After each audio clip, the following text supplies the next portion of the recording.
El episodio de hoy no es un episodio fácil. Me ha costado mucho escribir esta intro y voy con pies de plomo para ser lo más fiel posible a un tema que habla de sentir. Nos va a remover por dentro y nos va a colocar frente a un espejo incómodo y cruel.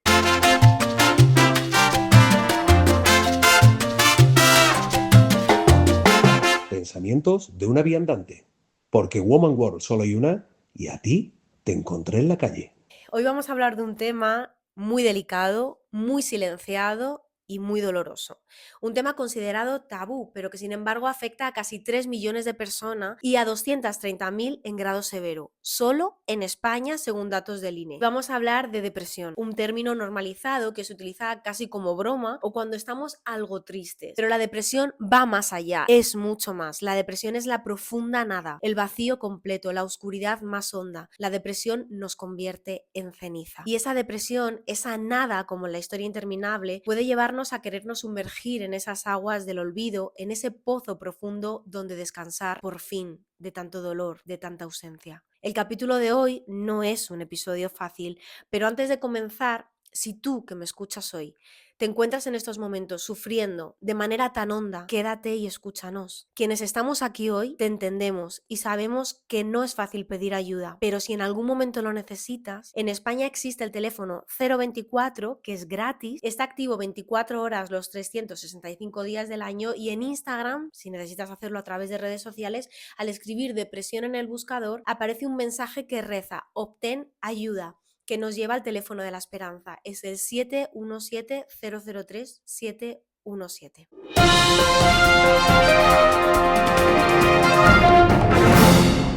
La crónica del día. Cuando escribí este texto ya había intentado quitarme la vida. Me sentía tan sola y tan vencida que no había futuro en el horizonte. Mi depresión nace de miles de heridas previas en la autoestima, donde había sido hecha jirones y que empezaron a sangrar con un duelo, el de la pérdida de la única persona en esta tierra que para mí era familia, mi refugio, mi hogar y mi sostén. La única razón por la que decidí quedarme fue porque había hecho una promesa a la persona más importante de mi vida y a la que acababa de perder. Como para mí era imposible leer este texto sin llorar, he tenido que meter esta crónica en una pista de audio. Aquí os la comparto. Te echo tanto de menos que me asfixio. No te toco, no te beso, no me río contigo, ni me iluminan tus palabras y tu corazón inmenso, y sin embargo lo sigo haciendo y te siento en mí. Te echo tanto de menos que me asfixio y cada día intento estar a la altura y me hundo y me flagelo y me vuelvo a levantar porque eres viento en mis alas y a la vez el aire que me falta en la garganta cuando recuerdo que no puedo ir a gritarte al balcón alguna tontería para hacerte reír. Eres las plantas de un hogar que es tuyo y habito en ti. Resuenas en mi cabeza y te apareces entre la gente con tu pelo blanco y tus andares lentos y te persigo hasta que se desvanece el ensueño y vuelvo a quedarme sola, sin ti. Te echo tanto de menos que me asfixio y abro la boca a bocanadas ansiosas buscando tu olor y tu consuelo y de repente me calmo porque estás aquí. Te echo tanto de menos que me asfixio. Lo que daría por haber sido yo y no tú. Lo que daría por un segundo más, sin dolor. Te echo tanto de menos que me asfixio y sigo luchando y mejorando porque te lo prometí, y viviendo y cuidando y abriéndome al mundo y dando el corazón y siendo buena. Pero te echo tanto de menos que me asfixio y sin ti todo tiene menos sentido, menos brillo, menos luz. Te quiero tantísimo en presente que me fallan los cálculos al mirar los calendarios y los tonos del teléfono al vacío. Te echo tanto de menos que me asfixio. Las palabras me acercan, me calman el pecho. Solo 10 segundos más. Me habría ido contigo, pero aquí sigo, aprendiendo a vivir, aprendiendo a quedarme, porque te lo prometí. Temita de discusión. Fue Pepe el que tiró de mí hacia la vida, el que me obligó a quedarme con su presencia impertérrita, paciente y amable. Fue Pepe quien me sacaba a pasear cada día, quien me acompañaba cada segundo, quien lamía mis lágrimas y se tumbaba conmigo en el suelo. Entré en una profunda depresión al perder a mi pilar en el mundo, a mi lugar seguro al que volver. Este texto que os leía con dificultad en un audio, porque en directo era incapaz, lo escribí en pleno duelo. Si queréis leerlo con calma, lo tenéis publicado en la sección de mi web que da nombre a este podcast, Pensamientos de una viandante, en womanworld.com. Y bueno, este remueve mucho por dentro y saca unas lagrimitas. Y sobre todo vuelve a sacar esas garras que me querían arrancar de la vida y me apretaban el pecho y la garganta. Hoy, con toda esta emoción, nos acompaña una persona cargada de emotividad, de luz, de color, de honestidad y pura transparencia. Ella, que ha hecho de su sentir su forma de vida a través de sus cuadros, es Rebeca Hamlinchi, artista plástica, y gracias por estar hoy aquí conmigo. Gracias por invitarme. Eres muy valiente por estar aquí y por compartir todo lo que tú has sentido y darle visibilidad. Gracias.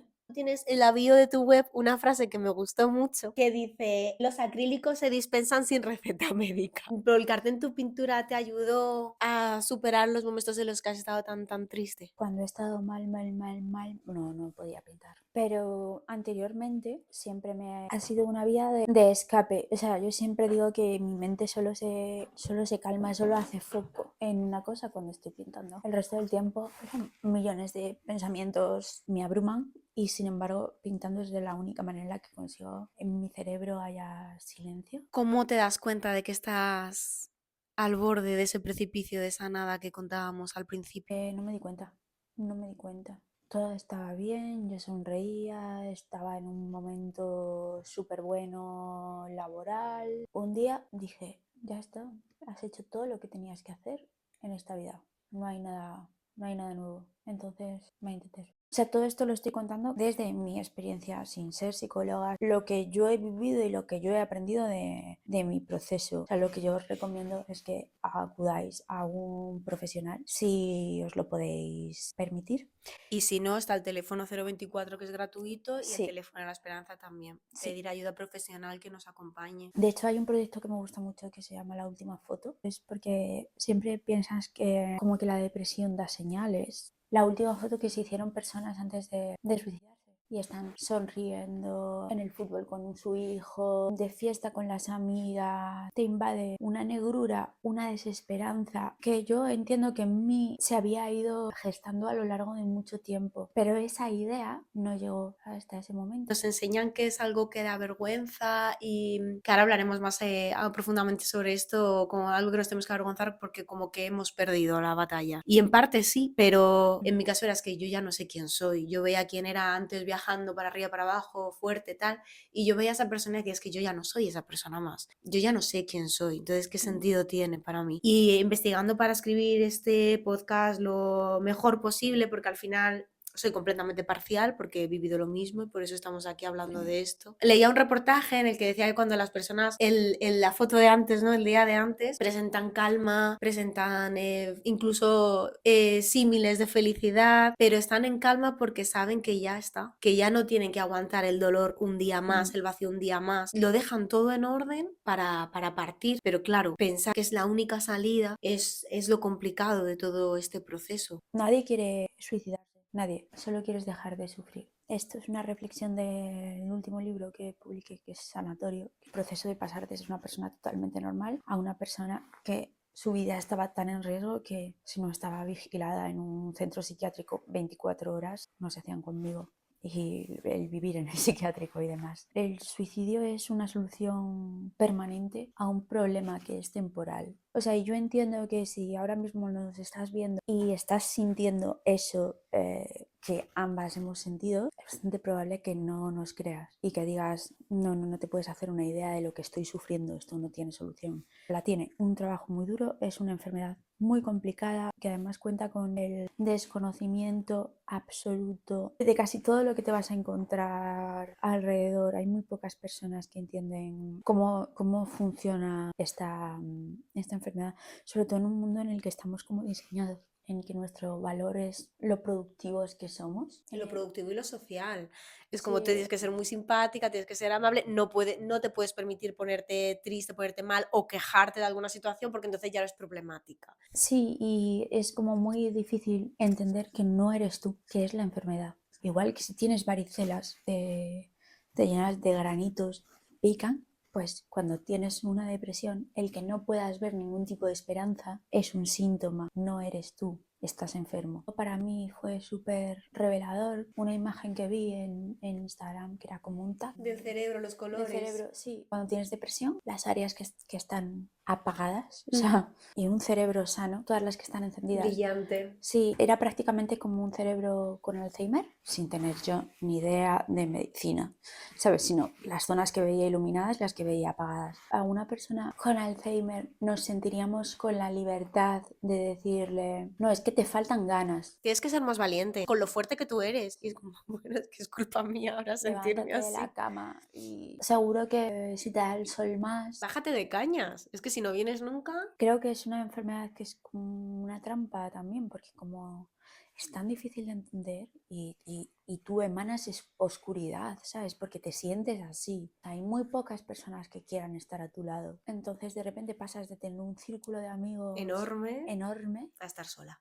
a estar absolutamente sola. Si conocéis a alguien que veis que esté en esta deriva, sois importantísimos en esta cadena. Insistid en quedar 400 veces porque os va a decir que no 400. En la 401 quedáis y simplemente estás a su lado, o si te quiere hablar de algo o si necesita repetirte lo mismo en bucle 900 veces, es que su cerebro está intentando entenderlo, procesarlo, saber por qué está así, o sea, está buscando explicaciones. Y cuando la gente en la que más confías de repente no entiende, solo piensan que has cambiado o que te has amargado. Muy poca gente te acompaña, muy poca gente te entiende. Puede Sí. ser por desconocimiento o por puro egoísmo. Porque no se entiende, porque no se ve, porque si hubiera un síntoma físico, te has roto las 2 piernas, no puedes salir de casa en 3 meses, recibirías visitas y estarías todo el rato quejándote. Se vería diferente, pero creo que hay como un estigma tan grande, tan grande a los problemas de salud mental. También me da miedo que yo misma pueda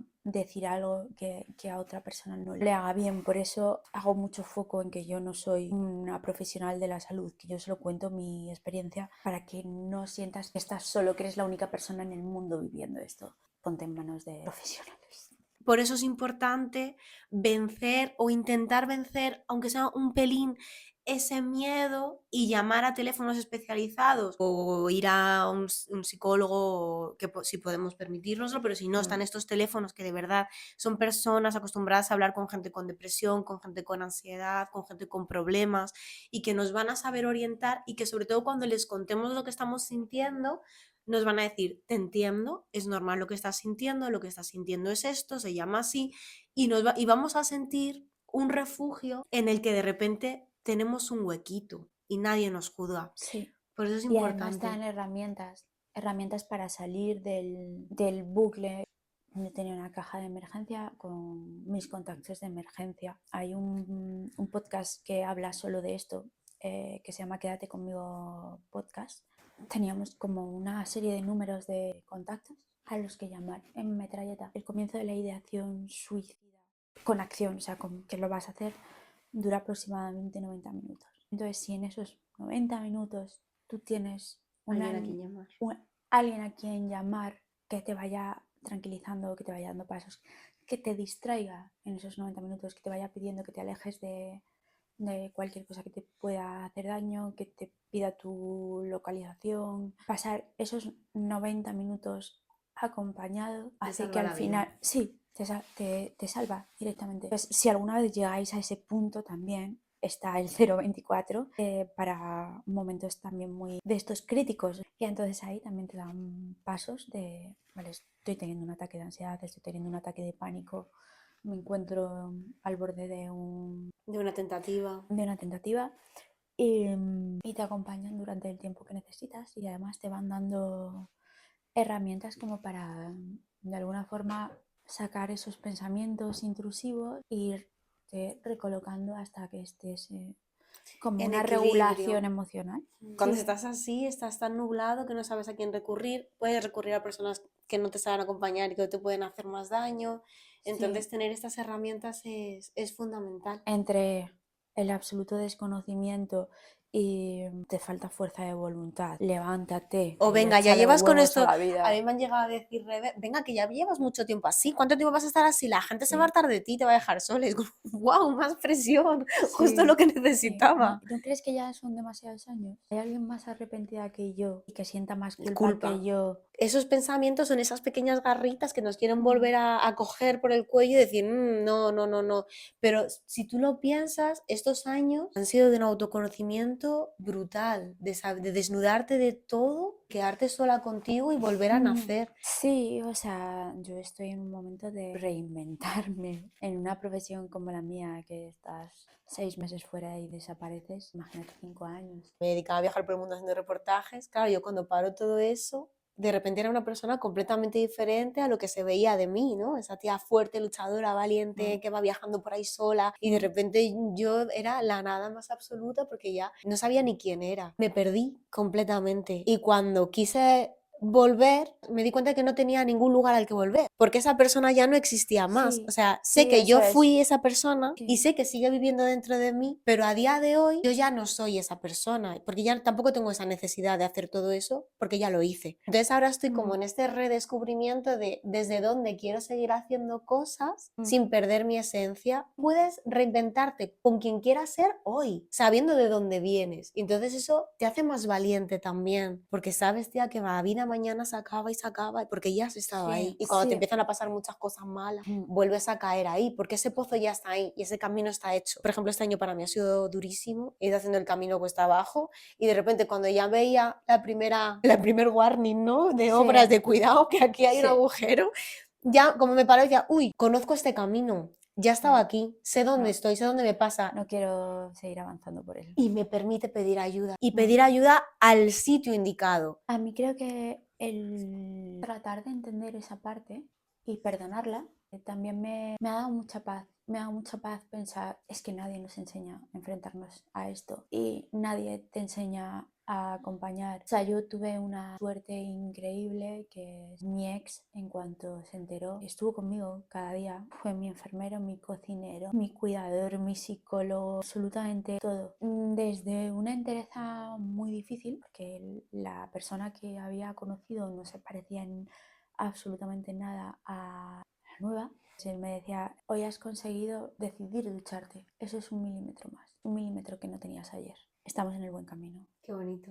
Sí. Y entonces íbamos contando la vida en milímetros y entonces me decía, no te puedes frustrar, no puedes ahora querer correr una maratón, querer pintar un cuadro, ponte metas muy pequeñas. Cuando estás sufriendo tanto, te conviertes en una persona muy desagradable. Por eso se va la gente, porque es muy complicado. Sí, porque es muy complicado, porque no sabes lidiar con esa Frustración. con esa cantidad de dolor. O sea, ¿cuánto dolor tienes que estar sintiendo para que la muerte te parezca la salida, solución, el descanso? O sea, algo que le aterra a todos los humanos, que es como, ¿cuál es tu mayor miedo? Y tú lo ves como tu salida y contestas mal, estás desagradable. Los ataques de ansiedad, los ataques de ira. Todo. O sea, yo era una revolucionaria, rebelde sin causa. No podéis obligarme a nada. Me agarré a que era ácrata para absolutamente todo. Tienes que ir a terapia. Soy ácrata. Hoy no voy. O sea, así. Y era como como con un niño, ¿sabes? Un tira y afloja constante. Pero porque realmente me estaba tratando tan mal. Que ser una desagradable era una forma de amabilidad. Porque dentro de mí estaba siendo tan hostil que el ser súper desagradable era como una forma medio amable. Es súper loco, pero es que no puedes dar más de ti. O sea, levantarte de la cama es una odisea. Yo sé que si no has vivido esto te va a parecer una cosa ridícula. Pegarte una ducha, lavarte los dientes. Un esfuerzo titánico. Como... Y a mí me salvó mi perro. El ir saliendo me obligaba a hablar con la gente, que era algo que yo no quería hacer claramente, y eso te va salvando poco a poco. No desde la máscara, como sí que hemos vivido muchos años que los que padecemos esta enfermedad, sobre todo al principio, que nos ponemos esa máscara para querer encajar, para no querer molestar. Él iba pasando poco a poco y eso me fue salvando los hábitos pequeñitos. ¿Qué te ató a ti a querer seguir luchando? Había alguien que estaba haciendo un esfuerzo tan grande y que creía tanto en que yo volvería a ser yo, quizá eso es lo que me frenó. Tenemos a una invitada muy especial, nos va a ayudar mucho a aportar luz a todos estos temas que estamos tratando.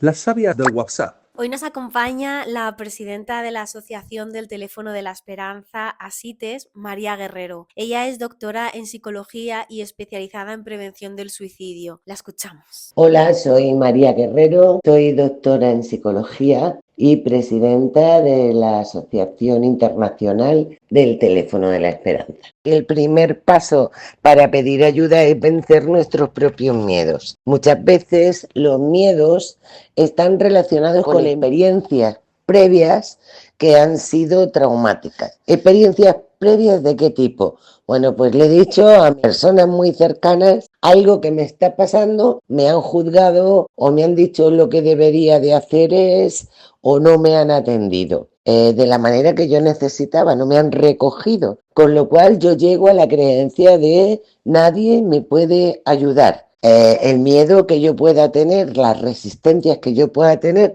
lógicamente se van a acrecentar. El primer paso para vencer esas resistencias es confiar en que hay personas, como son los voluntarios del Teléfono de la Esperanza, que no van a hacer nada de todo eso que han hecho las personas de mi entorno. Confiar en que hay personas que sí que me van a comprender, que van a estar cerca mía para que yo pueda encontrar mis soluciones. El querer dar el paso de salir a otro sitio distinto, y eso no lo puede hacer absolutamente nadie por nosotros. Así que el primer paso es creer en uno mismo, decir voy para adelante y aunque haya tenido una experiencia previa, voy a confiar en que puedo salir de aquí y hay personas que me pueden ayudar. Vencer nuestros miedos, superar experiencias anteriores como que nos juzguen o nos abandonen y esa soledad de la que hablábamos, confiar en profesionales que sí que nos van a comprender. Quiero darle las gracias a la presidenta de Teléfono de la Esperanza y a toda la gente que trabaja con ella, porque mucho antes de que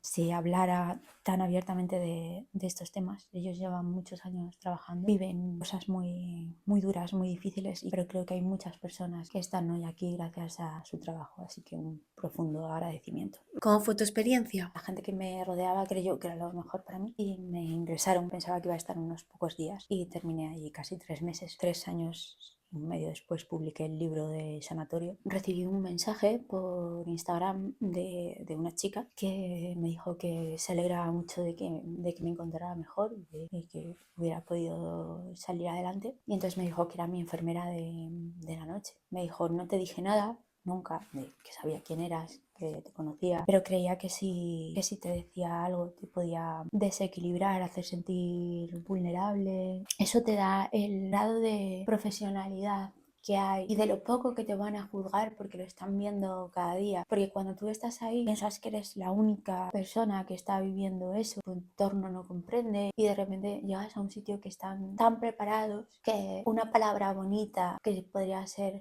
te sigo desde hace mucho tiempo, me gusta mucho tu trabajo, te admiro tu trabajo, a mí en ese momento me podía haber roto por completo. Justo, ella te lo dijo cuando tú ya estabas preparada para recibirlo, porque si en ese momento de tantísima vulnerabilidad en el que al final incluso sientes vergüenza porque tú has dejado de ser esa imagen que el resto tienen de ti y que ya ni siquiera tú misma comprendes. Sí. En cambio, te trato desde el anonimato Sí. que te permitía tener toda esa emoción que estabas viviendo y desde ahí poder sanar. Claro. Sí, o sea, me marcó muchísimo ese mensaje. Los sanitarios están muy bien preparados. La gente que trabaja ahí lo tiene tan integrado y tratan con tanto amor, con tanto cariño, con tanta delicadeza que te saben acompañar. Sí, que es un sostén. Es un sostén, por eso repetimos tantas veces que es importante pedir ayuda, pero Sí. más importante es pedirla donde sí que nos puedan comprender, y aunque dé mucha vergüenza y pensemos, bueno, yo no lo necesito, yo no estoy tan mal, esa llamada al teléfono de la esperanza o al 024 nos pueden salvar, porque al final sí que le vamos a decir a alguien que nos va a entender, oye, me siento muy triste, no le encuentro sentido a mi vida, no tengo fuerzas para seguir, no sé qué hacer. Y ellos sí van a saber decirnos cuál es el siguiente paso. Sí, es que yo creo que hay como un sentimiento cuando estás en esta enfermedad como de yo no estoy tan mal y un poco de vergüenza. Se va a reír en mi cara si yo le cuento que estos son mis problemas y que no quiero vivir y que no sé qué, que no sé cuánto. A lo mejor lo que para ti es absolutamente fácil de solucionar, a mí se me hace un mundo. Por eso necesitas personas que te vean y que estén formadas y que te ayuden ayuden, que el entorno, el alrededor, los amigos, es muy importante sentirte acompañado, pero nunca van a sustituir a un profesional. O sea, yo hablo solo desde mi experiencia. Pues desde tu experiencia y yo desde la mía, hay que pedir ayuda profesional porque la gente que tenemos alrededor no están preparados para sostenernos y en muchos de los casos no van a saber hacerlo y eso puede Claro. acrecentar nuestro sentimiento de soledad y de aislamiento. Entonces Sí. es muy importante que aunque por supuesto confiemos en personas de nuestro entorno, estemos también preparados que a lo mejor esas personas de nuestro entorno no son el sostén que necesitamos y no van a saber cogernos la mano. Y eso no significa que no lo estemos pasando mal o que lo que estamos viviendo no es importante. Es simplemente que esa persona no ha sabido validarlo de la manera que tenía que hacerlo. Por eso es importante encontrar a quien contárselo bien, como decía María, que son esas personas que sí que digan, claro, lo que te está pasando es esto, y nos puedan Ese guiar. paso de pedir ayuda. Dar ese paso es muy, muy difícil. Siempre había una llamita que a mí me decía, tiene que haber algo mejor. A mí me costó muchísimo, muchísimo verlo, muchísimo. Encontré un psiquiatra increíble. Ese psiquiatra, aparte de diagnosticarme muy bien, entendía como todo el trasfondo de dónde venía, cómo me había criado, cómo me podía enfrentar a algunas cosas, cómo no era capaz de enfrentarme a otras, esa incapacidad de poner límites, ese miedo atroz al conflicto. El generar herramientas luego nos va ayudando Sí. a reconocer dónde estamos Sí, ver las señales de alarma Eso es. rápido, ¿sabes? Estoy repitiendo unos patrones que sé a dónde me llevan. Es ver momento de si yo soy capaz con lo que he aprendido o si necesito otra vez pedir ayuda. No es un fracaso. Tú no decides caer en una depresión. Es una enfermedad. Lo que pasa es que a veces se nos olvida y otras veces nos enrabiamos contra el mundo. A mí uno de los mejores consejos que me ha dado mi psiquiatra nunca: elige la paz encima de la razón. Y yo al principio no lo entendía. Tú sabes que tienes razón. No te des de cabezazos intentándole explicar a nadie qué estás viviendo, qué estás sintiendo, qué está pasando, porque a esa persona le da igual, sigue con su vida. Y la que está 3 días en la cama, destruida, no ha sabido comunicar porque no la han entendido. Eres tú. O sea, elige la paz siempre por encima de la razón. Elijo la paz, elijo cuidarme, elijo soltar vínculos incluso que en este Sí, momento sí. pues nos hieran. Sería maravilloso que todos nuestros vínculos estuviesen a la altura. No lo están porque todos somos humanos, igual que yo no he estado a la altura para muchísima gente. O sea, hay gente que no puede entender esto porque no lo ha tenido cerca, nunca lo ha vivido, nunca lo ha pasado, nunca lo ha experimentado. O les duele mucho y no O quieren les enfrentarse duele a ello. mucho y no Claro. son capaces de verlo. Y de cómo poder empezar a dar esos pequeños pasitos para pedir ayuda nos va a hablar otro poquito María. Efectivamente, cuando una persona está en un estado de depresión, pues es muy difícil que quiera salir, también es muy difícil que quiera trabajar en grupo, por eso en muchos casos es necesario hacer un tratamiento previo en una terapia individual para poder vencer esas primeras etapas de la depresión, coger un poquito de confianza y después poder trabajar en grupo. El trabajo en grupo, sobre todo cuando se trata de la depresión, ha de estar en una fase ya de salida, porque es encontrarte con otras personas en un estado similar, pero ha de estar en una fase de salida. El trabajo previo ha de ser un trabajo individual. Por lo tanto, si realmente una persona que atraviesa una depresión, por mucho que le cueste, quiere salir de ella, pues ha de dar ese paso. Pedir ayuda y pedir ayuda. Es el camino para poder salir y para poder vencer ese estado que además es transitorio. A toda persona que se encuentre en una situación complicada, cuando nos encerramos en nosotros mismos, nos perdemos. Por tanto, pedir ayuda especializada para salir de esa situación. Y mucha confianza, tener confianza en nosotros mismos y en nuestras capacidades para salir adelante. Pedir ayuda y confiar en que puede haber algo más, en esa llamita. Y cuando ves que hay cosas que tú no puedes controlar, hagas Sí. lo que hagas, por más que te esfuerces, por Sí, más que no luches, están en tu mano. que no están en tu mano y que tienes que aprender a perder, es duro, es duro. Y entonces, claro, vuelves otra vez a ese estado pues de ansiedad, de ese vivir en alerta y todo eso, claro, te puede llevar otra vez a la depresión. Cuando estás en un proceso, tú lo vives todo como tan real y a la vez no lo es. Ni para mí solo quedaban días Oscuros. oscuros de estar metida en la cama y llorar.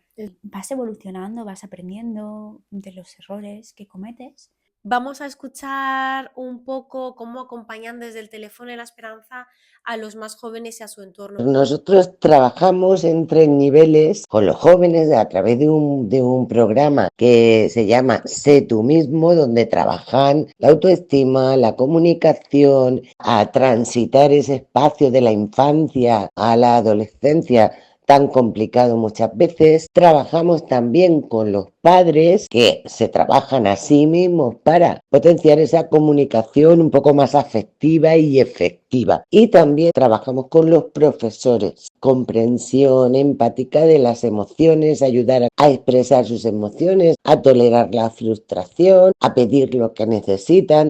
Qué importante es educar en lo emocional. Sí, bueno, es una educación que nos falta. Recibimos muy pocas herramientas de cómo sobrellevar la frustración, cómo sobrellevar la incertidumbre, porque a cada uno nos desequilibra una cosa, no se nos dan herramientas, entonces esto me parece fantástico y además que los padres se impliquen también, porque seguro que ellos al intentar ayudar a sus hijos sanan cosas propias también. Y a los profesores, que lo viven mucho en los colegios, que sepan identificar, reconocer en lugar de castigar, cómo de importante sería tener esa vía de escape. ¿Y cuánto pesa el entorno? O sea, hay personas que tienen 2 trabajos y no llegan a fin de mes. Sacar esas 2 horas para hacer una actividad que les guste es inviable y eso creo que es poner una carga muy grande también sobre el paciente, porque hay muchas personas en situaciones precarias. Hay que tener muy en cuenta, creo, esto es solo mi opinión como paciente, que hay que mirar también el entorno y los recursos a los que puedes acceder.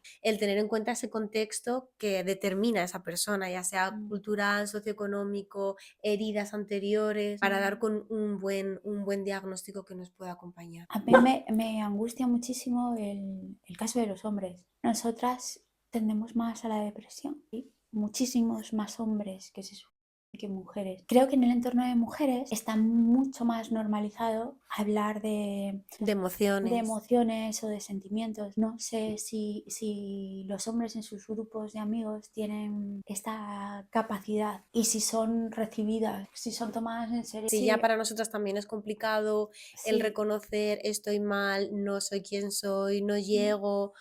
Para muchos hombres el mostrar vulnerabilidad. Sí, y o sea, nunca estás tan vulnerable como en una depresión con ideación. Realmente los datos son tremendos. No sé, me encantaría que ellos también pudieran encontrar un lugar seguro. 024 está muy bien porque además es absolutamente anónimo. Si hay hombres en la sala, esto también va Para vosotros, va para todo el mundo que esté sufriendo y nos esté escuchando hoy o pueda sentirse relacionado con nuestros testimonios. Hemos tenido la palabra de María del Teléfono de la Esperanza. Gracias por estar hoy aquí. Tu experiencia desde tanta honestidad y tanto cariño ha sido muy, muy importante y te agradezco que estés visibilizándolo porque sé que no es sencillo y menos cuando eres una persona conocida. El reconocer que has vivido todo esto es de ser muy valiente y estás ayudando mucho a las personas que te siguen y que saben que se pueden permitir estar mal y sobre todo que es transitorio, que se sale y que eres ejemplo. Vamos a despedir este episodio hoy. Ha sido muy emotivo, gracias por estar al otro lado, sé que no ha sido fácil de seguir, sé que se han dicho muchas cosas, gracias por suscribiros y gracias por estar en esta nueva aventura informativa. Estamos en YouTube, estamos en Spotify, estamos en las redes sociales y siempre Woman World, porque no soy más que una mujer que utiliza la palabra como medio. Vamos a despedirnos, miles de besos, nos vemos en el próximo episodio.